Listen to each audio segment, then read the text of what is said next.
மாணவர்கள் அனைவருக்கும் ஞாயிறு மதிய இனிய நல்வாழ்த்துக்கள். எல்லோரும் நன்றாக இருப்பீர்கள். குருவின் தசை கமெண்ட்டுகளை வச்சு தான் நான் நடத்த போகிறேன். மாணவர்களுடைய கமெண்ட்டுகள், அப்டேட்டான கமெண்ட்டுகள் இப்போ கொடுங்க. குரு லக்னத்தில் இருந்து 5, 7, 9 அனைத்து கிரகங்களையும் பார்க்கும்போது ஏன் அடுத்த வாரிசு இல்லாமல் செய்தார்? இது யார்?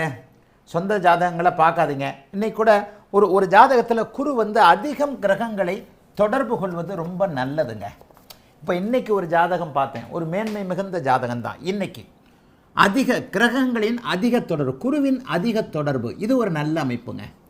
குருவின் அதிக தொடர்பு, ஏன்னா குருன்றவர் சுபர். இப்போ ஒரு மணி நேரத்துக்கு முன்னாடி ஒரு ஜாதகம் பார்த்தேன். ராகு கேதுக்களை தவிர அத்தனை கிரகங்களோடும், இது எந்த 1989 நினைக்கிறேன், ராகு கேதுக்களை தவிர அத்தனை கிரகங்களும் குருவின் தொடர்போடு இருந்தன. இப்போ ஒரு மணி நேரத்துக்கு முன்னாடி பார்த்த ஜாதகம், இந்த ஆண் கோயம்புத்தூரில் பிறந்த இந்த ஆணுக்கு 2020 ஒரு பெண் குழந்தை பிறந்திருக்குது, அதி அற்புதமான ஜாதகத்தோடு. இப்போ ஒரு ஜாதகத்தில் அதிக கிரகங்களோடு குரு தொடர்பு கொள்வது என்பது எப்போதோ ஒரு முறை மட்டும் யாரோ ஒருவருக்கு அந்தந்த காலகட்டங்களில் பிறக்கிற குழந்தைகளுக்கு லக்னத்திற்கு ஏற்றாற் போல் நடக்கும். இது இப்போ போட போகிறது உண்மை ஜாதகம். டேட் ஆஃப் பர்த்தோட வேணாலும் போட்டுடுறேன். குரு அதிக கிரகங்களை தொடர்பு கொள்கிறார்.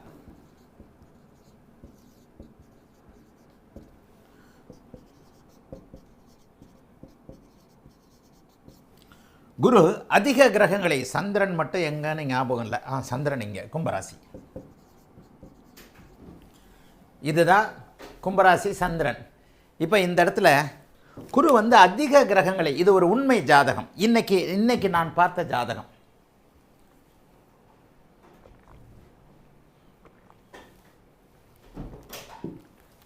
இன்றைக்கி ஒரு மணி நேரத்துக்கு முன்னாடி இந்த ஜாதகத்தை பார்த்தேன். இது ஒரு உண்மை ஜாதகம். இந்த உண்மை ஜாதகத்திற்கு ஒரு அற்புதமான குழந்தை பிறந்திருக்கு. இந்த உண்மை ஜாதகத்தில் டேட் ஆஃப் பர்த் கூட எதுன்றதை போட்டுடலாம். இது ஒரு உண்மை ஜாதகம். இந்த கிரகம் இந்த ஜாதகத்தில் குரு அதிக கிரகங்களை தொடர்பு கொண்டிருக்கிறார். சில நேரங்களில் வரணும்னு அவசியம் இல்லை. குருதசை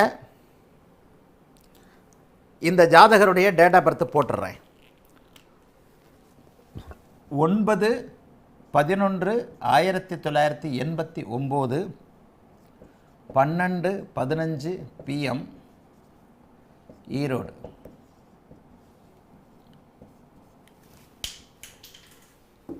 இது ஒரு உண்மை ஜாதகம். பிறந்ததிலிருந்து பெருசாக கஷ்டப்படலைங்க. ராகு திசையில் பிறந்திருக்கிறார். சதயம் நட்சத்திரம். யாராவது மாணவர்கள் டக்குன்னு இதை லேப்டாப்பில் போட்டு, நான் போட்டு டைம் வேஸ்ட் பண்ண விரும்பலை, யாராவது மாணவர்கள் ராகுதசை இருப்பு இப்போது தசாபக்தியை நான் மறந்துட்டேன். ஒரு மணி நேரத்துக்கு முன்னாடி இந்த ஜாதகம் பார்த்தேன். இந்த ஒரு மணி நேரத்துக்கு முன்னாடி இவருடைய ஜாதகத்தையும் இவருடைய மகளுடைய ஜாதகம் 2020 இந்த இவருக்கு பெண் குழந்தை பிறந்திருக்கு. 2020 இவருக்கு பெண் குழந்தை பிறந்திருக்கு. இப்போ இந்த 2020 இந்த பெண் குழந்தை மிக அற்புதமான ஒரு ஜாதகத்தை கொண்டிருக்கின்ற ஒரு பெண் குழந்தை. அவருக்கு நான் சில விஷயங்களை சொன்னேன். அவர் ஏற்கனவே சொன்னார், குருஜி நீங்கள் சொன்ன மாதிரி எனக்கு பெண் குழந்தை 2020 பிறந்தது. இவர் ஆரம்பத்திலேருந்து என்கிட்ட கேட்டு வந்திருக்கிறாரு. இன்றைக்கு ஒரு மணி நேரத்துக்கு முன்னாடி பார்த்த ஜாதகம். யாராவது ஒரு மாணவர் இப்போ என்ன தசாபக்தி நடக்குதுன்னு மட்டும் போடுங்க. இவர் ராகு தசையில் பிறந்திருக்கிறாரு. இப்போ சனி புக்தியாக இருக்கும் அல்லது புதன் புக்தியாக, சனி தசை முடிஞ்சு போயிருக்கும்னு நினைக்கிறேன், அல்லது சனி தசை நடந்துக்கிட்டு இருக்கோம், புதன் தசை கேது தசை அப்புறமா இருக்கும். இந்த இடத்துல பாருங்கள், குரு 6இல் மறைந்திருக்கிறார். லக்னத்தில் இருக்கிற ராகு கேதுக்களை தவிர்த்து மற்ற எல்லா கிரகங்களும் குருவோட தொடர்பு கொண்டிருக்கு. நல்லா பார்த்தீங்கன்னா 2 கிரகம். இவர் ஒரு CEO மாதிரியான ஆர்டிஃபிஷியல் இன்டெலிஜென்ஸ் என்கின்ற துறையில் இருக்கிறார். ஒரு உண்மை ஜாதகம். இந்த இடத்துல குரு அதிக கிரகங்களை தொடர்பு கொள்வதால் என்னென்ன நடக்கிறது என்பதை பார்ப்பதற்கு இவருக்கு ஒரு அற்புதமான ஜாதகமான ஒரு குழந்தை பிறந்திருக்கு. அதை தனி வீடியோவாக போட போகிறேன். இவருக்கு ஒரு அற்புதமான இதை கொண்ட ஒரு குழந்தை பிறந்திருக்கு. இதோடைய காரணம் என்ன? இங்கே பாருங்கள், ராகு கேதுக்களை தவிர்த்து இந்த இடத்துல ராகு கேதுக்கள் இருப்பது என்பது லக்னத்தின் தன்மையை குறைக்கின்றன அப்படின்னு தான் சொல்கிறேன். இவர் ஒரு கம்பெனியோட நிர்வாகி. இப்போ இந்த ராகு கேதுக்கள் இங்கே இல்லாமல் லக்னம் சுபத்தன்மையை அடைந்திருந்தால் இதைவிட பெரிய அளவில் ஒரு நிர்வாகம், அரசு, இந்த மாதிரியான அமைப்புகளுக்கு அவருக்கு கொண்டு போயிருக்கோம். ஏன் இவர் ஒரு கம்பெனியோட நிர்வாகியாக இருக்கிறார்? இவர் ஆர்டிஃபிஷியல் இன்டெலிஜென்ஸ் துறையில் இருக்கிறார், அதாவது IT. ஆர்டிஃபிஷியல் இன்டெலிஜென்ஸ்னு சொல்லப்படக்கூடியது ஆர்டிஃபிஷியல் இன்டெலிஜென்ஸ்ன்றது முதல் நிலை சுபத்துவமாக புதனையும் இரண்டாம் நிலை சுபத்துவமாக சனியையும் கொண்டிருப்பது அப்படிங்கிறத அடிக்கடி சொல்கிறேன். இந்த இடத்துல பார்த்தீங்கன்னா புதன் சுக்கிரனுடைய வீட்டில் புதன் குருவினுடைய பார்வையில் இருக்கிறார். குருவினுடைய வீட்டில் சுக்கிரனுடைய இணைவில் சனி இருக்கிறார். இங்கே நட்பு வீட்டில் இருக்கக்கூடிய கிரகம் கேந்திர பலத்தோடு இருக்கக்கூடிய கிரகம் புதன். எப்படி எடுப்பது? உண்மை ஜாதகங்க. இன்னைக்கு 1 மணி நேரத்துக்கு முன்னாடி பார்த்த ஜாதகம். ஐயா நீங்கள் சொன்ன மாதிரியே எனக்கு ஒரு பெண் குழந்தை பிறந்ததுங்க 2020. நான் ஏற்கனவே 2017 18 உங்களை பார்த்தேன். இப்போ அதற்கடுத்து நான் ஒரு 5 வருஷமாக இப்போ ஒரு முக்கியமான டிசிஷனுக்காக நான் பேசுகிறேன். எனக்கு இப்போ சில விஷயங்களில் நான் சொல்லிட்டேன். நீங்கள் வெளிநாட்டுக்கு போவீங்க, வெளிநாட்டில் ஸ்டாண்டர்டாக இருக்க முடியாது. என்னுடைய குழந்தை ஜாதகத்தையும் பார்த்து வெளிநாட்டில் குழந்தையை படிக்க வைக்கலான்னு நினைக்கிறேன். அதுக்கான ஒரு டோட்டல் மனைவி ஜாதகம் பெண் ஜாதகம் போன்ற விஷயங்களை சொன்னார். இங்கே நம்முடைய கோட்பாடுகள், நம்முடைய சுபத்தன்மைகள், நம்முடைய தொழில் அமைப்புகள் எப்படி பொருந்தி வருகிறது அப்படிங்கிறத பார்த்தலாம். இவர் சதய நட்சத்திரம், சதயம் இல்லை, பூரட்டாதி நட்சத்திரம் 3ஆம் பாதம். சாரி கொஞ்சம் கொஞ்சமாக தான் ஞாபகம் வரும். டக்குன்னு நானும் 1 மணி நேரத்துக்கு முன்னாடி தான் ஜாதகம் பார்த்தேன். பூரட்டாதி நட்சத்திரம் 3ஆம் பாதம். ஏன்னா இருக்கின்ற பிரச்சனைகளில் பூரட்டாதி நட்சத்திரக்காரர்களுக்கு இன்னும் ஜென்மச்சனி விலகலை, செப்டம்பருக்கு பிறகு தான் அப்படின்ற மாதிரி சில விஷயங்களை சொன்னேன். அதனால் டக்குன்னு எனக்கு ஞாபகம் வந்துருச்சு. பூரட்டாதி நட்சத்திரம் 3ஆம் பாதத்தில் தான் பிறந்திருக்கிறாரு. இவருக்கு குருதசை சின்ன வயசுலேயே போயிருக்கும். ஒரு 2-3 வருஷம் தான் குருதசை இருந்திருக்கும். ஒரு 5 வருஷத்துக்குள்ளே இருந்திருக்கும். 5 வருஷத்துக்கு பிறகு அதற்கப்புறம் சனி தசை, இப்போ புதன் தசை நடந்துக்கிட்டு இருக்கு. கேது தசையில் வெளிநாடு போவார். வெளிநாடு போவதற்கான அத்தனை அமைப்புகளும் வெளிநாட்டில் ஒரு கம்பெனியில் சிஇஓவாக இருக்கக்கூடிய வாய்ப்புகள் அவரை தேடி வரும். இப்போவே அதற்கான ப்ராசஸ் நடந்துக்கிட்டு இருக்கு சார் அப்படின்னு சொல்கிறாரு. மேற்கு நாடுகளுக்கு போகிறேன் என்று சொல்லுகிறார். ஒரு ஜாதகத்தில் குரு அதிக கிரகங்களை தொடர்பு கொள்வது, உண்மையிலே இவருக்கு குருதசை வந்திருந்தால் இன்னும் கூட கொஞ்சம் யோகம்தான். ஆனால் இது ஆதிபத்திய விசேஷம் இல்லாத கிரகம் தான். இந்த இடத்துல குரு 3-12 கூடியவர். இந்த இடத்துல வெளிநாட்டில் நிரந்தரமாக செட்டில் ஆவாரான்னு கேட்டார். இல்லைங்க, நீங்கள் செட்டில் ஆகிறதுக்கான தடை இருக்குதுன்னு சொன்னேன். ஏன்னா பூரண சுபத்துவத்தை சனி தடுக்கிறார். ஆமாங்க, எனக்கு ஒரு 5-10 வருஷம் இருந்துட்டு வந்துடலாம் அப்படின்னு தான் தோணுதுன்னார். இந்த இடத்துல சனி இல்லாமல் இருந்தால் இவர் வெளிநாட்டில் செட்டில் ஆவதற்கான பூரண சுபத்துவம் இருந்திருந்தால் அந்த இடத்துல வெளிநாட்டில் கம்ப்ளீட்டாக செட்டில் ஆவார். ஆகவே இந்த இடத்துல நல்லா பாருங்கள், இது ஒரு ஒரிஜினல் ஜாதகம். இன்றைக்கி பார்த்த ஜாதகம்ன்றனால டக்குன்னு ஞாபகம் போட்டுட்டேன். ஜாதகர் ஆர்டிஃபிஷியல் இன்டெலிஜென்ஸ் என்று சொல்லப்படக்கூடிய ஒரு ஜாதகத்தில் சுக்கிரனோடும் சனியோடும் குருவோடும் சனி நேரடியாக தொடர்பு கொண்டிருக்கிறார் என்றாலும் கூட அவர் மறைவிடத்தில் இருக்கிறார்.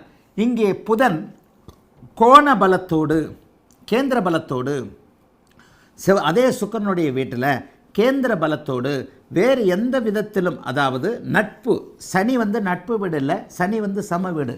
எப்படி நீங்கள் நான் எடுத்தோடனே கேட்டேன், ஐடியில் இருக்கிறீங்களா, ஐடிக்குள்ளே என்ன பிரிவில் இருக்கிறீங்க, சனி சம்மந்தப்பட்ட துறையில் இருக்கிறீங்கன்னு. ஆமாங்க குருஜி, உங்களுடைய விதிப்படி நான் ஐடியில் இருக்கிறேன். ஐடியில் ஆர்டிஃபிஷியல் இன்டெலிஜென்ஸில் கொஞ்சம் டேலண்டான பிஹெச்டிலாம் ஏதோ பண்ணி ஆர்டிஃபிஷியல் இன்டெலிஜென்ஸில் ஒரு முன்னோடியானவர். எதிர்காலத்தில் ஆர்டிஃபிஷியல் இன்டெலிஜென்ஸ் தான் ஒரு பெரிய பங்கை வகிக்க போகிறது. அந்த இதில் நான் சில விஷயங்களில் அந்த இதில் நான் பிஹெச்டி பண்ணிக்கிட்டு இருக்கேன், அந்த இடத்துல நான் ஆராய்ச்சி பண்ணிக்கிட்டு இருக்கேன் அப்படின்னு சொல்கிறாரு. எவ்வளோ ஜாதகம் அருமையாக இருக்கிறதுன்னு பாருங்கள். பிறந்ததுலேருந்து பெரிய அளவில் அவர் கஷ்டப்படலை. நல்ல தாய் நல்ல தகப்பன். எப்படி நல்ல தாய் நல்ல தகப்பன்? சூரியன் நீச்சமானாலும் 10ல் திக்பலம், சூரியன் சுபத்துவம், சந்திரன் ஒரு அமைப்பு. பிறந்ததுலேருந்தே சனி தசை, சுபத்துவ சனி தசை. அதுக்கடுத்து இப்போ புதன் தசை நடந்துகிட்டு இருக்கு. கேது தசையில், கடகத்தில் இருக்கக்கூடிய கேது தசையில் கண்டிப்பாக வெளிநாடு போவீங்க அப்படின்னு சொல்லிட்டேன். சுக்கிரனில் கொஞ்சம் இருந்துட்டு சுக்கிரனுடைய பிற்பகுதியில் திரும்பி வரக்கூடிய அமைப்பு. ஃபைனலாக நீங்கள் வெளிநாட்டில் செட்டில் ஆக முடியாது. இந்த ஜாதகத்தோட குவாலிட்டிக்கே காரணம் குருதான். இதெல்லாம் குரு 6ல் இப்போ 2020 அவருக்கு ஒரு பெண் குழந்தை பிறந்திருக்கு. இந்த 2020 அவருக்கு பிறந்த பெண் குழந்தையோட ஜாதகம் பார்க்குறதுக்கு அப்படியே கண்ணில் ஒத்திக்கிற மாதிரி இருந்தது. அதுவும் கொஞ்சம் லைட்டாக போடுறேன். அந்த குழந்தையோடைய ஜாதகத்தை நான் தனியாக விளக்கலாம்னு இருக்கிறேன். இவருக்கு ஒரு 2020 ஒரு பெண் குழந்தை பிறந்தது. அந்த ஜாதகத்தை பார்த்தவுடனே எனக்கு பெரிய அளவில் ஒரு பெரிய நல்ல திருப்தி. அருமையான ஜாதகம். 40 வயசுக்கு பிறகு இந்த பெண் குழந்தை ரொம்ப நல்லா இருக்கும்னே. இவருக்கு 2020 ஏன்னா குரு இங்கே 5ஆம் அதிபதி குருவினுடைய பார்வையில் இருக்கிறார். அவருக்கு 12ஆம் இடம்லாம் பெரிய இது கிடையாது. லக்னாதிபதியோடு தான் சேர்ந்து இருக்கிறார். இந்த லக்னாதிபதியோடு சேர்ந்து 5ஆம் அதிபதியும் குருவின் பார்வையில் இருக்க, குரு 12ல் 6ல் மறைஞ்சதுனால பெண் குழந்தை. இவருக்கு பிறந்த குழந்தை உத்திரட்டாதி நட்சத்திரம், ரேவதி நட்சத்திரத்தில் பிறந்த குழந்தை. ரேவதி நட்சத்திரம்,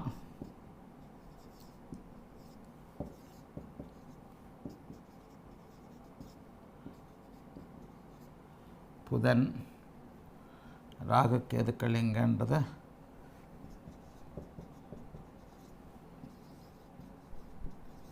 இது ஏதாவது 9ஆம் மாதமாக இருக்கும் பாருங்கள்.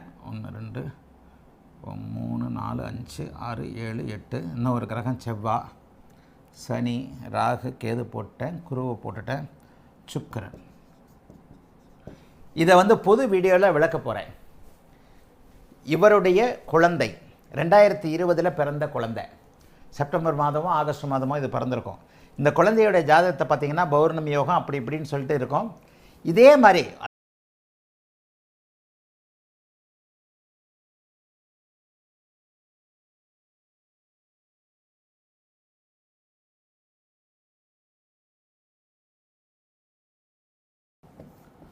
குரு லக்னாதிபதியாகி மீன லக்னத்திற்கு 6ல் மறையிறது நல்லது, 8ல் மறையிறது தப்பு, 12 திக்பலத்திற்கு அருகில் என்பதால் ஓரளவிற்கு பரவாயில்லை.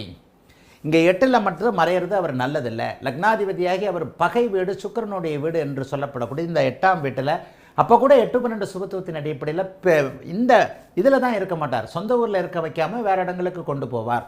ஆனால் உபய லக்கணங்களுக்கு அவர் 6ல் மறைந்து 10ஆம் இடத்தோடு தொடர்பு கொள்ளக்கூடிய இந்த அமைப்பு நல்லதுன்னு அடிக்கடி சொல்லியிருக்கிறேன். குரு லக்னாதிபதியாகி 6, 8, 12 இது நடந்தால் பாபத்துவமாக இருந்தால் கடுமையான கடுபலன்களை செய்வார். பாபத்துவம் என்பது என்ன? சனியின் பார்வை, அமாவாசை சந்திரனுடைய இணைவு, சனியின் பார்வை, சனியின் இணைவு, அதை போல் ராகு அதோட இணைவு, கேதுவோடு இணைவது அல்ல. குருவின் பாபத்துவம் என்பது என்ன? குருவின் பாபத்துவம் இது ஒரு ரிவிஷனாக கூட எடுத்துக்கங்க. இது நிறைவு வகுப்பு குருவை பற்றியது. குருவின் பாபத்துவம் என்பது என்ன? குருவின் பாபத்துவம், குரு பாபத்துவம், அமாவாசை சந்திரன் இணைவு தான். பார்வைன்றது அமாவாசை சந்திரனுக்கு பார்வையே கிடையாது. அமாவாசை சந்திரன் இணைஞ்சா ரொம்ப நல்லதில்லை. சனி பார்வை, சனி இணைவு,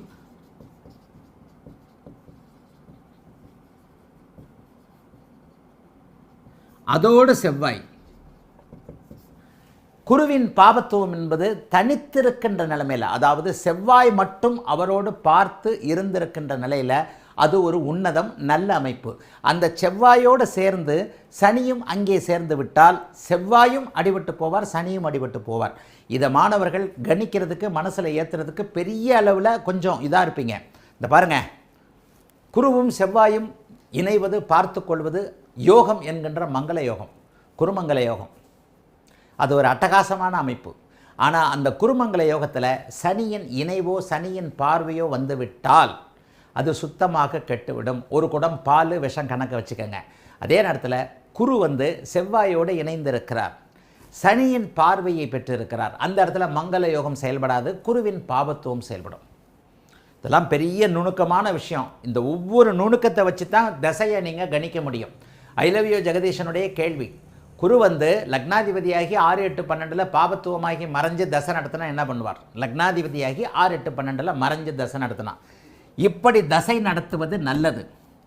குரு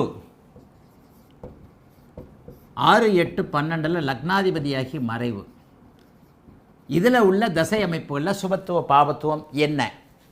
இந்த இடத்துல பாருங்கள், நம்முடைய ஐ லவ் யூ ஜெகதீஷன் கேட்டிருக்கிற கேள்வி, 6, 8, 12 குரு மறைஞ்சா பாபத்துவமான தசையில் என்ன நடக்கும்?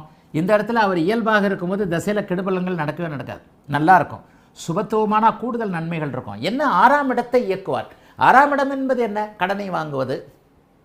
இந்த இடத்துல தனித்திருந்தால் நோயை கூட கொடுக்க மாட்டார். ஏன்னா சூரியன் அவருக்கு நண்பர். ஒரு நல்ல வேலையில் இருக்கிறது, தொழில் செய்வதற்கு 10ஆம் இடத்தோட தொழிலை தானே பார்க்குறார். இந்த இடத்துல தான் 2, 6, 10 என்கின்ற முக்கோணம் வந்து விடுகிறதே. 2, 6, 10 குருதசையில் அவர் என்ன கொடுக்கணும்? ஆதிபத்திய. இந்த முக்கோணம் என்பது என்ன? அந்த முக்கோணம் வேறு குருவின் முக்கோணம் அல்ல, அது வேறொரு முக்கோணத்துக்கு எப்படின்றத சொல்லித்தரேன். முதலாக இப்போ ஒரு பிரிமியம் வீடியோ போட்டிருக்கேன். உபயாதிபதி 6ல் மறைந்திருக்கிறார், 2 10ஆம் இடங்களோடு தொடர்பு கொண்டு 6ஆம் இடத்தோடு இருக்கிறார். அப்போ அந்த குரு தருகின்ற முக்கோணம் 2, 6, 10 என்கின்ற முக்கோணம். அப்போ குருதசையில் என்ன நடக்கும்? இவர் இங்கே சுபத்துவமாக இருப்பதாக கற்பனை செய்து கொள்வோம். பாபத்துவத்திற்கு நான் வேறு உதாரணம் தரேன். சும்மா சுபத்துவத்தையே போட்டுக்கிட்டு இருக்க வேண்டாம். சந்திரன் இங்கே இருக்கலாம், பௌர்ணமி சந்திரனாக இருக்கலாம், சுக்கிரன் பார்க்கலாம். பௌர்ணமி சந்திரனுடைய அமைப்பு தான் அவருக்கு பெரிய அளவில் நல்லாயிருக்கும்.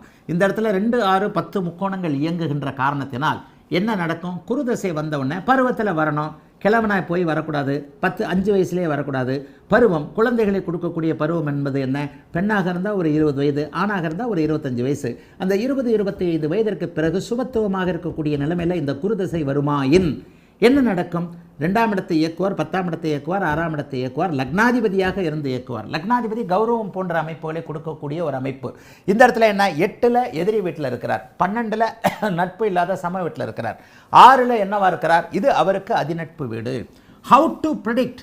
எல்லா நிலைமைகள்லையும் எல்லாவற்றையும் கொண்டு வந்து இணைப்பது. ஒரு கார் ஓடுறதுக்கு ஸ்டேரிங் தேவைப்படுது, அந்த நட்டு இந்த நட்டு 4 வீலு, ஒரு சைலன்சரு, ஒரு முன்னாடி ஒரு இன்ஜினு, அப்படி இப்படி உள்ள சீட்டு கிட்டுன்ட்டு எல்லாம் இருக்கிறத போல ஒரு மனிதன் பேசுவதற்கு, ஒரு மனிதன் இயங்குவதற்கு இந்த லட்சோபலட்சம் கிட்டத்தட்ட 150 கோடி மைல்கள் கொண்ட இந்த நரம்புகள், மனிதனுடைய நரம்புகள் அப்படியே பிரித்தோம்னா 150 கோடி மைல் நீளம் வரும்னு சொல்கிறாங்க. அப்போ அந்த உடம்புக்குள்ள 150 கோடி மைல் தூரம் இல்லை நரம்புகள் இருக்கின்றன, கண்கள் இருக்கின்றன, பார்வை அப்படி இப்படின்னு இருக்குல்ல. இப்படித்தான் ஜோசியத்திலையும் இப்போ நான் சொல்லும் போதே உங்களுக்கு அப்படியே கடன்னு சில விஷயங்கள் மனசில் ஓடணும். 6, 8, 12ன்னு வந்துட்டார், ஏதோ ஒன்று வந்துட்டார். இப்போ இந்த இடத்துல லக்னம் இந்த இடத்துல இருக்கு, அப்போ இந்த இடத்துல குரு இருக்கிறார். அப்போ இந்த குரு என்னவாக இருக்கிறார்? 6ல் மறைந்திருந்தாலும் கூட அதிநண்பரான குருவின் வீட்டில் இருக்கிறார். ஒருவேளை குருவிற்கு வீடு கொடுத்தவர் வலுவாக இருக்கிறார், சூரியன் உச்சமாக இருக்கிறார். அப்படியானால் இந்த குரு இன்னும் அதிக வலு, அப்படியே 10 மார்க்கை 20 மார்க்கை ஏற்றிக்கிட்டே போகிறது ஒரு நிலையில். அப்போ சூரியன் உச்சமாக இல்லை, சூரியனை பற்றி கூட வேண்டாம். பௌர்ணமி சந்திரன் என்று சொல்லப்படக்கூடிய சூரியன் இங்கே இருக்கிறார், பௌர்ணமி சந்திரன் என்று சொல்லப்படக்கூடிய சந்திரனுடைய பார்வையில் இருக்கிறார், அல்லது ஒருவேளை சுக்கிரனுடைய இணைவில் இருக்கிறார். அப்போ இன்னும் கொஞ்சம் சுபத்துவம் கூடிக்கொண்டே போகக்கூடிய ஒரு சூழ்நிலையில் இன்னொன்று இப்போ தான் நான் இன்னொன்று சொன்னேன். மங்கள யோகம் என்று சொல்லப்படக்கூடிய 9, 10 என்று சொல்லப்படக்கூடிய இது சுபத்துவத்தை மட்டுமே சொல்கிறேன். இந்த இடத்துல நான் சுக்கிரனை போடலை. இது குருமங்கலம். கூடுதலாக 9, 10 கூடிய செவ்வாயும் குருவும் இணைந்திருக்கின்ற தர்மகர்மாதிபதி யோகமும் இன்னொரு நண்பரான சந்திரனுடைய ஒளிமிகுந்த சந்திரனுடைய பார்வையும் சந்திரமங்கல யோகமும் குருமங்கல யோகமும் இணைந்திருக்கக்கூடிய இந்த அமைப்பு அட்டகாசமான ஒரு அமைப்பாக மாறி இந்த இடத்துல குரு அவருடைய தசையில் பருவத்தில் வரக்கூடிய அவருடைய தசையில் ஒருவேளை இவர் என்ன புரட்டாய நட்சத்திரமா இந்த இடத்துல பருவத்திலே கரெக்டாக வரும். அவிட்ட நட்சத்திரத்திலே பிறந்திருக்கிறான்னு வைங்க, அவிட்டம் 3 வருஷம், ராகு 21 வயதிற்கு பிறகு, 21 வயதிற்கு 22 வயதிற்கு பிறகு வரக்கூடிய இந்த குருதசை ஓரளவிற்கு அவருக்கு அப்படியே படிப்படியாக நல்ல முன்னேற்றமான நன்மைகளை, பணத்தை கொடுத்து, தொழிலை கொடுத்து, 12ஆம் இடத்தினுடைய இயக்கம், 12ஆம் இடத்துடைய நகர்தல் போன்ற அமைப்புகளை கொடுத்து, செவ்வாய் சந்திரனுடைய தொடர்புகளால் இந்த குருதசை அவருக்கு நல்லதைத்தான் செய்யும். உபய வீட்டில் இருக்கக்கூடிய இந்த தசை கெடுதல்களை செய்யவே செய்யாது. ஆனால் மாறாக ஐ லவ் யூ ஜெகதீஷன் கேட்டது பாபத்துவம் என்கின்ற ஒரு அமைப்பு. பாபத்துவம் என்பது என்ன? சனி செவ்வாய் பார்வை ப்ளஸ் ராகுவுடைய இணைவு, கேதுவுடைய இணைவு சுபத்துவம், அது கேளயோகம். ராகு இணைவு சுபத்துவம் என்பது அது கேளயோகம் என்பது என்ன? கேதுவோடு சேர்ந்ததுன்னு சொல்கிறாங்களா? குருவோடு சேர்ந்திருக்கின்ற கேது குருவை அப்படியே அதிக தன்னுடைய காரகத்துவங்களை வலுத்து செயல்பட சொல்லி தூண்டுவார் அப்படின்னு நிறைய சொல்லியிருக்கிறேன் இல்லையா? இதைத்தானே கேளயோகம்னு சொல்கிறோம். அப்போ இந்த இடத்துல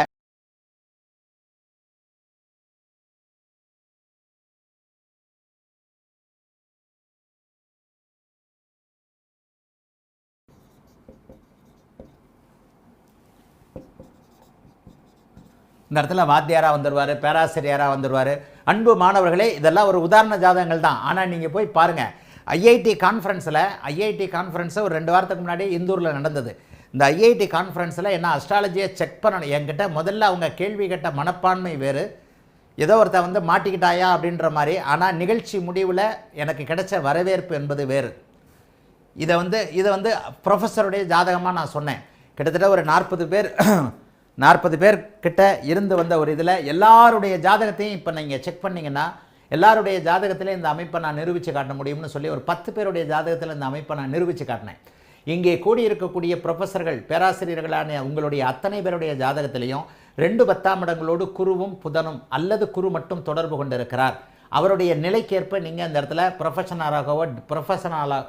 ப்ரொஃபஸராகவோ டீனாகவோ ஹெட் ஆஃப் த டிபார்ட்மெண்ட்டாகவோ இருக்கிறீங்கன்னு சொல்லிட்டு தமிழ் தெரியாத அத்தனை ப்ரொஃபஸர்கள்லையும், அதாவது ஜோதிடத்தில் ஆர்வம் இல்லாதவர்களுடைய அமைப்புலையும் அவங்களுடைய டேட்டா பர்த் டைமை மட்டும் கேட்டு தமிழ் தெரிந்த மற்றொரு ப்ரொஃபஸர் 2 ப்ரொஃபஸர் அங்கே இருந்தாங்க. அவர்கள் மூலமாக அதை நான் நிரூபித்து காட்டினேன்.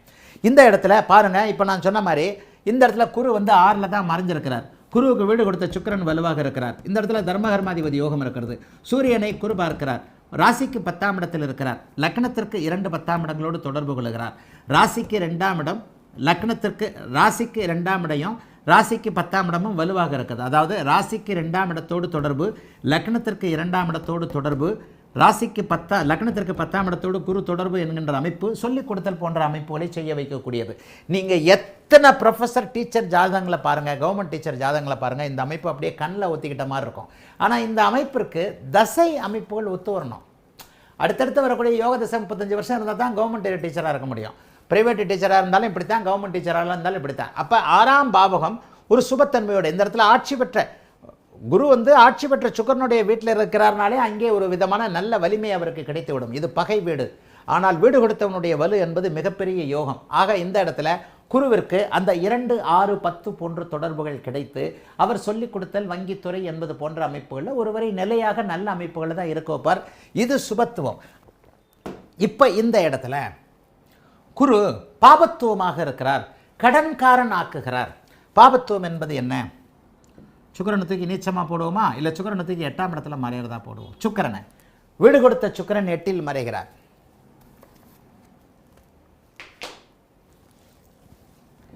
வீடு கொடுத்த சுக்கிரன் 8இல் மறைகிறார். சரியா?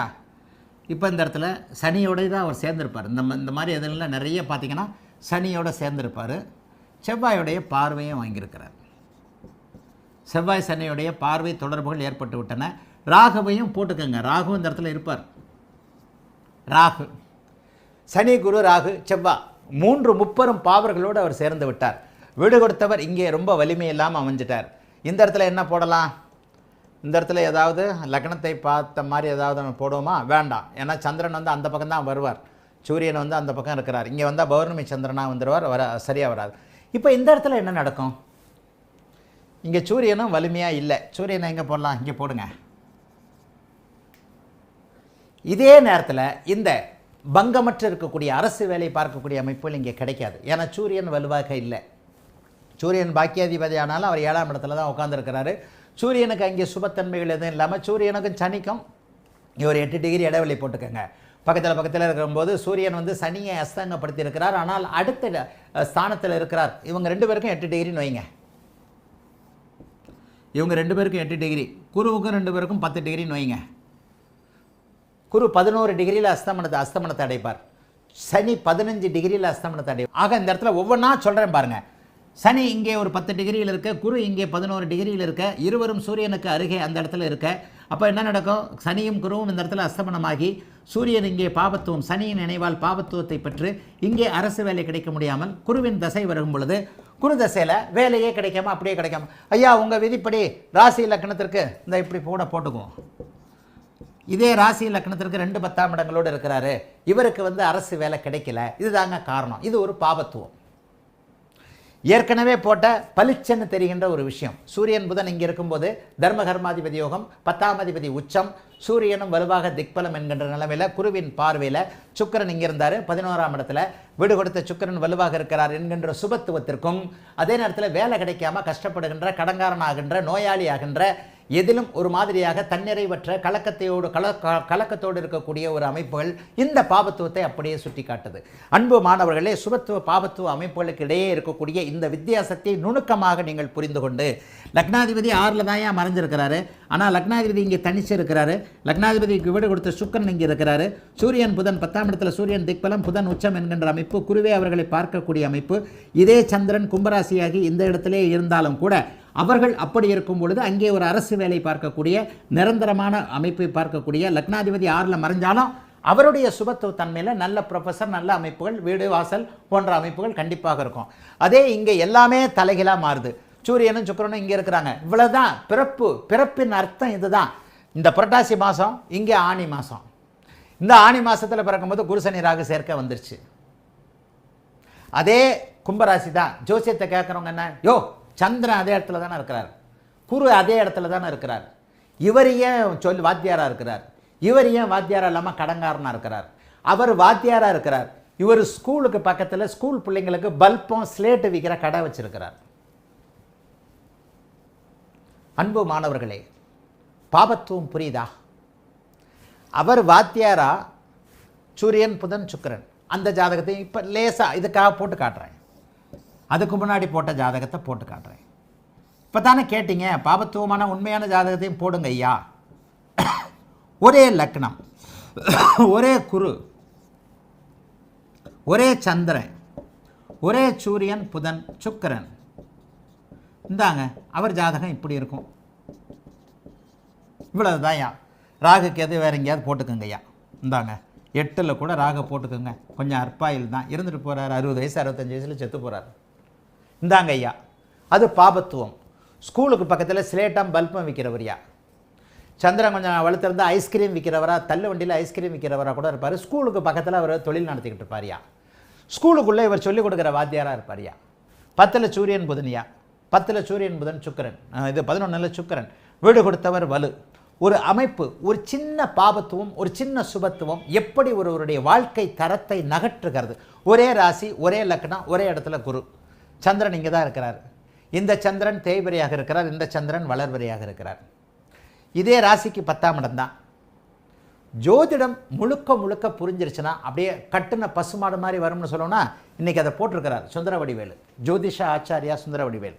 சரி, இந்த இடத்துல 6 இப்படி 8 பார்க்க இந்த பாருங்கள். இப்போ இந்த இடத்த பாருங்கள். 8இன் பாவத்துவம் 6 8 அமைப்புகள். குருவும் 6 8ம், குருவும் 6 8 12.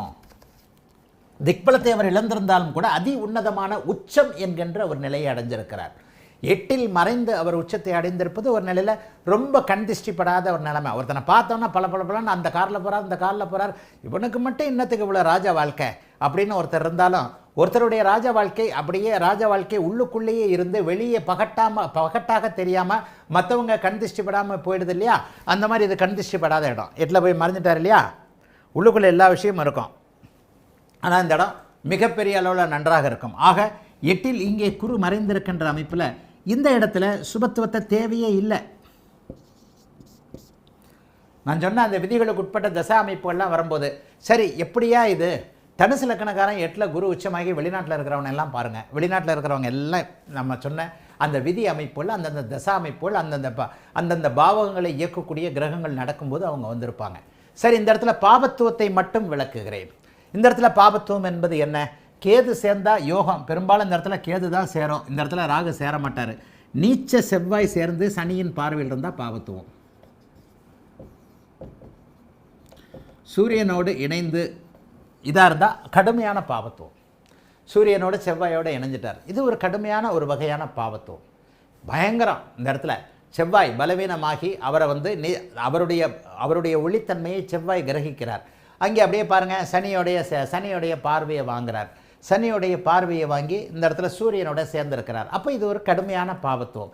இந்த இடத்துல நீங்கள் ராகுவையும் போட்டுக்கலாம், கேதுவை மட்டும் போடக்கூடாது. அமாவாசை சந்திரனை இது ஒரு வகையான பாவத்துவமா? அப்படியே அமாவாசை சந்திரனா போடுவோம். வளர்பிறை சந்திரனாக போட்டால் கூட பாவத்துவம் தான். அப்போ தான் அமாவாசையிலிருந்து வெளியே வந்திருக்கிறார். சுத்தமாக கெட்டு போனாங்க. குரு சந்திரன் ராகு 3 பேருமே சேர்ந்து கெட்டு போனாங்க. இது 2ஆம் பிறையாக இருக்கும். அங்கே சூரியன் 28 டிகிரியில் இருக்கிறார், சந்திரன் இங்கே 4 டிகிரியில் இருக்கிறார்னா பூரண அமாவாசை. அப்போ அந்த அமாவாசை நிலைக்கேற்ப சனியின் பார்வை, ராகு, செவ்வாய் இந்த இடத்துல செவ்வாயை கூட போட்டுக்கோங்கப்பா. செவ்வாய் பார்வை, சனி பார்வை, அமாவாசை சந்திரன் நினைவு, ராகு நினைவு. குரு செத்து போனார்ப்பா, குரு சுத்தமாக செத்து போனார். லக்னாதிபதி உச்சம் என்கின்ற நிலைமை இந்த இடத்துல ஒரு காலியாகி போன பெருங்காய டப்பா என்கின்ற அமைப்பாக இருக்கும். இதற்கடுத்து நான் ஏற்கனவே சொல்லிக் கொடுத்தார் போல தசாபுக்தி அமைப்புகளை நீங்கள் கண்டிப்பாக பார்க்கணும். பூரண ஜாதகத்தை பார்த்து தசாபுக்தி அமைப்புகளை பார்க்கணும். ஆக இந்த இடத்துல 8ஆம் இடத்தின் பாபத்துவம் என்பது முழுக்க இப்போது நான் சொன்ன மாதிரி 2 8 4 8 12 அமைப்புகளை குரு செயல்படுத்த முடியாத நிலைமையில் கண்டிப்பாக இருப்பார். அதனை அடுத்து 12ஆம் இடம். இதை மட்டும் இதுக்கிட்ட ஏன்னா எல்லாரும் இப்போ எப்படிப்பட்ட 12 கூட பார்த்துருவோம், 12ஐயும் பார்த்துருவோம். திக்பலத்திற்கு பக்கத்தில் இருக்கிறார், நட்பு வீட்டில் இருக்கிறார். கும்பத்தில் அவர் திக்பலமாக இருப்பதற்கும் விருச்சிகத்தில் அவர் திக்பலமாக இருப்பதற்கும் நிறைய வித்தியாசங்கள் இருக்கிறது. இந்த இடத்துல 12ஆம் இடத்துல இருக்கிறார், செவ்வாய் உச்சம் இன்னும் டாப். இந்த இடத்துல 12ஆம் இடத்துல இருக்கிற வெளிநாட்டில் தனுசு லக்னக்காரங்கள்லாம் பாருங்கள், எல்லாம் வெளிநாட்டில் தான் இருப்பாங்க. திக்பலத்துக்கு பக்கத்தில் இருக்கிறார், நட்பு வீட்டில் இருக்கிறார். அட்டகாசமான அமைப்பு இது. இது லக்னாதிபதிக்கு கொடுத்தவன் வீடு கொடுத்தவன் உச்சம். இந்த இடத்துல அவர் மறைவு ஸ்தானமே செயல்பட மாட்டார். உச்சனை விட 8ஆம் இடத்துல இங்கே இருக்கிறத விட இப்படிப்பட்ட நிலைமையில் யோகம் அதிகம். இப்படிப்பட்ட நிலைமையில் யோகம் அதிகம். இந்த இடத்துல கூட இப்போ இது ஒரு வகையில் ஸ்தான பலம். இந்த இடத்துல ஒரு வகையில் கொஞ்சம் பாதிக்கப்படுகிறார். பரவாயில்லை.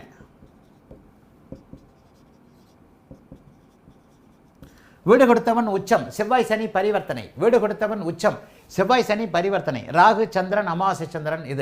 இந்த இடத்துல இவ்வளவு அமைப்புகளையும் முதலில் பாவத்துவம் என்பதும் வீடு கொடுத்தவன் உச்சம் என்பதால் சரியான அமைப்பில் பெரிய அளவில் சோதனைகள்லாம் செய்யாது. வெளிநாட்டுக்கெல்லாம் அனுப்பத்தான் செய்யும், வெளிநாட்டுக்கு அனுப்பும். ஆனாலும் வெளிநாட்டில் இந்த தசைகள் பாவத்துவமான தசைகள் வருகிறதா என்பதை பொறுத்து இந்த இடத்துல பலன் இருக்கும். ஆகவே 6, 8, 12 அவர் மறைஞ்சாலும் பாவத்துவமாக இருக்கிறாரா சுபத்துவமாக இருக்கிறாரா?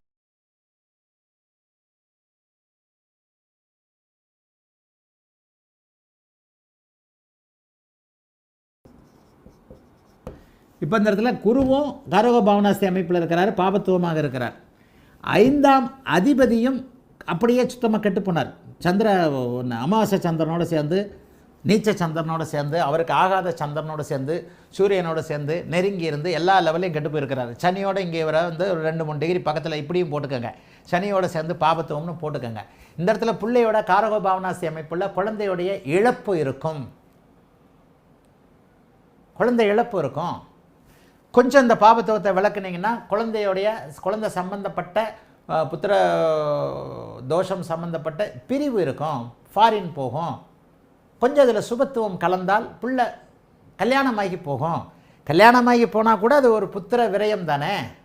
என் கூட நேற்று வரைக்கும் இருந்து என் பெட்ரூமில் படுத்து கிடந்து, அம்மா அப்பா கூட படுத்து கிடந்த குழந்தை, டெய்லி பாப்பா பார்த்தாலா, எந்திரிச்சாலா, ஸ்கூலுக்கு போனாலா, காலேஜுக்கு போனாலான்னு கேட்டுக்கிட்டு இருந்த குழந்தை இன்றைக்கி கல்யாணமாகி புருஷன் வீட்டுக்கு போகிறா. என் வீட்டில் அந்த குழந்தை இல்லையில, அது விரயம் தானே. ஆக சுபத்துவ பாபத்துவ அடுக்குகளின் அடிப்படையில் இது எதையாவது நட்சத்திரத்தில் சொல்ல முடியுமா? இந்த சுந்தர வடிவேலு கிளாஸில் தான் இருக்கிறார். இப்போ நான் சொல்கிற இந்த சம்பவங்களை எங்கேயாவது இந்த நட்சத்திரத்தில் இப்படி குழந்தை இருந்தால் குழந்தை திருமணமாகி போய் மனப்பிரிவு, மன அழுத்தம் வரும். குழந்தை இன்னொருத்தரோடு ஓடிப்போய் மன அழுத்தம் வரும். குழந்தை விரயமாகி இழக்கப்பட்டு மன அழுத்தம் வரும். சொல்லவே முடியாதுங்க. இந்த சுபத்துவ பாபத்து அடுக்குகளுக்குள்ளதாங்க அந்த சம்பவங்களுடைய டோட்டல் அமைப்புகள் இருக்கின்றன. சரியா? சந்திரனை சனி பார்க்கின்ற ஒரு அமைப்பு, சந்திரனை சனி பார்க்கக்கூடிய அமைப்புகள். அமாவாசை சந்திரனா, இது போன லைவில் வந்தது. ஏமா உங்கள் தங்கச்சி ராகதிசையில் ஏதோ சனி பக்தி நடக்குது, சனி அக்காவுடைய மனதை பாதிக்குது, அக்கா ஏற்கனவே அமாவாசை சந்திரனாக இருக்குது. இந்த சுபத்துவ பாபத்துவ அடுக்குகளை புரிந்து கொண்டாலே எப்போ மனது பாதிக்கும்? இப்போ நீங்கள் கேட்குறீங்க, மீன லக்கணத்திற்கு 5ல் குரு இருந்தால் இதுவா இதுதானா அப்படின்னு கேட்குறீங்க. ஆமாம் அதுதான் என்பது தான் உண்மை. ஆமாம் அதுதான், ஆமாம் அதுதான். சரி, இந்த இடத்துல அதீத சுபத்துவம் ஒரே நேரத்தில் குரு சுக்கிர தொடர்புகள், வளர்பிறை சந்திரனுடைய தொடர்புகள் ஏற்படும் போது வருது. சந்திர அதியோகம் 6, 8 இருக்கும்போது அந்த அதீத சுபத்துவம் செயல்படாது. சந்திர அதியோகம் 7 இருக்கும்போது அதீத சுபத்துவம் செயல்படுறதை பார்த்துருக்குறேன். சந்திர அதியோகம் 6, 8 இருக்கும்போது அதீத சுபத்துவம் செயல்படாது. ஆனால் நேருக்கு நேராக 7ஆம் இடத்துல இருக்கும் பொழுதும் இணைந்தே இருக்கும் பொழுதும் சுக்கரனோடு இணைந்திருக்கும் போது அதீத சுபத்துவம் செயல்படுறதை பார்த்துருக்குறேன். சந்திர அதியோகம் 6, 8 இருக்கும்போது மட்டும் ஒரு விதிவிலக்கு. ஒன்றுமே இல்லை, அவர் கெட்டே போகலை. செவ்வாய் சனி ராகு எந்த தொடர்புலையும் இல்லை, வெறுமனே 5ல் இருக்கிறார். அதுவும் தப்பு தான். குருதசை நடக்கும்போது ஏதாவது ஒரு வகையில் பிள்ளைகளால், குருதசை நடக்கும்போது பிள்ளைகளால் ஏதாவது ஒரு வகையில் நெகட்டிவ் அப்படிங்கிற அமைப்பை பிள்ளைகளால் கொடுப்பார். சரி, எப்படி கொடுப்பார்? இப்போ இதே இடத்துல இந்த வீட்டிற்குரிய 5ஆம் அதிபதியான சந்திரன், இப்போ இந்த இடத்துல சந்திரனை போட்டாச்சுன்னா உங்களுக்கு குருவோட பார்வையும் வந்துடும். அப்படியும் வரக்கூடாது. இந்த மாதிரியான நிலைமையில் இருக்கும்போது உங்களுடைய மனம் 5ஆம் அதிபதி ஒரு விஷயம் எப்படி நடக்கும் என்பதற்கு அதுக்கடுத்த துணை அமைப்புகளை பார்த்துடணும் இல்லையா? இப்போ அந்த இடத்துல குரு உச்சமாக இருக்கிறாரு. ஆனால் அந்த குரு அந்த 5ஆம் அதிபதியான பிள்ளையை கொடுக்கக்கூடிய ஆதிபத்தியவரான இவர் இந்த இடத்துல அமாவாசை சந்திரனாக நீச்ச சூரியனோடு கடுமையான தீபாவளி அமைப்புகள் இருக்கிறாரா? பெரிய பிரச்சனை வரும். இப்போ இதே சந்திரன் இப்படி இருக்கிறாரா? அப்படிலாம் பெரிய பிரச்சனை. பிள்ளைக்கு உயிராபத்து இருக்காது, பிள்ளையோட சண்டை சச்சரவுகள் மட்டும் இருக்கும். உங்களுக்கு மனசுலையும் பெரிய ஒரு தாங்கக்கூடிய அளவிற்கு சக்திகள் இருக்கின்றன. இப்போ இதுக்கு அடுத்து என்ன நடக்கும்? புத்திர விரயம் நடக்குமா? புத்திர சோகம் நடக்குமா? புத்திரனால் இழப்பு நடக்குமா? புத்திரனையே இழைக்க நடக்குவீங்களா? புள்ள உங்களை விட்டுட்டு கோச்சிட்டு போயிடுதா? புள்ள உயிரோடு இருக்குதா? புள்ள ஒரு மாதிரியா இதாகி போதா? எல்லாத்துக்கும் என்ன 5ஆம் அதிபதியை பார்த்தணும் இல்லையா? என்ன காம்பினேஷன்ஸ் காம்பினேஷன்ஸ் காம்பினேஷன்ஸ். எல்லாம் கெட்டு போகும்போது, எல்லாம் பலவீனமாகி விடும்போது அந்த இடத்துல சுத்தமாக சூன்யமாகி விடுகிறது. எல்லாம் கெட்டு போகிறது என்பது எப்படி? இந்த இடத்துல பெரும்பாலும் புத்திரத்தினால, ஏன்னா 5ஆம் இடத்துல குரு வலுவாக இருக்கிறார். இந்த இடத்துல ஒரு மைனூட்டான விஷயம், புல்ல செத்து போகாது, புல்ல செத்து போகாது. ஏன் இந்த இடத்துல மைனூட்டான விஷயம்? என்ன இருந்தாலும் புத்திர காரகனாகிய குரு வந்து அந்த இடத்துல ஓரளவுக்கு ஸ்தான பலத்தோடு தான் இருக்கிறார். அதையும் மீறி 5ஆம் இடத்துல என் குழந்தை இறந்து போச்சுன்னு சொல்கிறவங்களாம் இருக்கிறாங்க. அது எப்படி இருக்கும்? சனி இப்படி பார்க்கும், 5ஆம் பாவகம் இப்படி இது மட்டும்தான் இருக்குது. சனி இப்படி பார்க்கும், ராகு இப்படி சேர்ந்துருக்கும். அன்றைக்கி வந்து அமாவாசையாக இருக்கும், சந்திரன் கெட்டு போயிருக்கும். அன்றைக்கி வந்து சூரிய கிரகணமாக இருக்கும், சந்திர கிரகணமாக இருக்கும். இந்த மாதிரியாக இருக்கும். சந்திர கிரகணம்னா சந்திரன் வந்து பௌர்ணமியில் வந்துடுவார், அப்போ கூட நடக்கும். அந்த ஒளித்தன்மையை சுபத்தன்மையை எப்படி ஒன்றோடு இன்னொன்று எப்படி கனெக்ட் ஆகுது?